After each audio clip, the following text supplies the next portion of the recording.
Magandang araw mga suki. Pagising ko nga pala yan ang nabungaran ko. Diyos ko sobrang kalat gawa ng aking anak kagabi.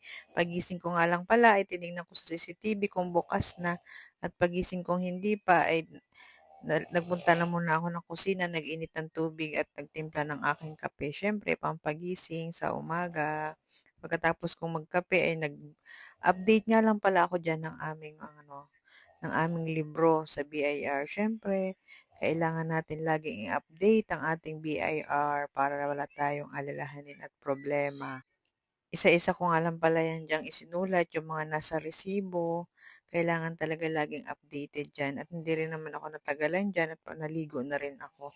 At pagkatapos ko ang maligo ay naisipan kong magluto ng ulam dahil ngayon nga pala ay malamig-lamig ang panahon, naulan, kaya naisipan kong magsigang ng baboy.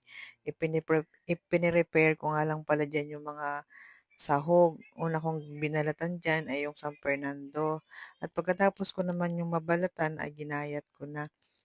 At pagkatapos ay sinunod ko na rin agad diyan yung sitaw. Ayan nga guys at ginagayat ko muna diyan yung gabi.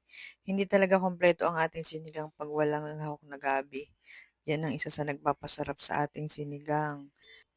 Natatapos ko na nga yang gayatin at ayan sinunod ko rin nga yung sitaw, natapos ko na rin siyang gayatin. At meron din nga pala ako diyang ginayat na labanos, sibuyas, at nilagay ko na rin lahat sa tubig, pinagsama-sama ko na. At syempre, diyan natin lulutuin sa aming mahiwagang kalan. Laking tipid yan guys, yung aming super kalan. Ayan, ready na yung sitaw, talong, at kangkong. Yan, isa sa nagpapasarap sa ating sinigang, naka-ready na. At habang nga pala tayo nagluluto diyan, ayan, busy-busy ang mga mekaniko natin. At ayan na nga guys, kulong-kulo na kaya nilagay ko na diyan yung karne at pinalambot.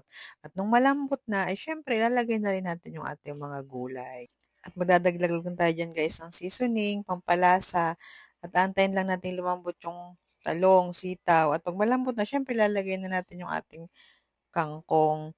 Tapos yan, ready na siya guys. Okay na siya lahat. Napakasarap nito guys, lalo na sa ganitong panahon.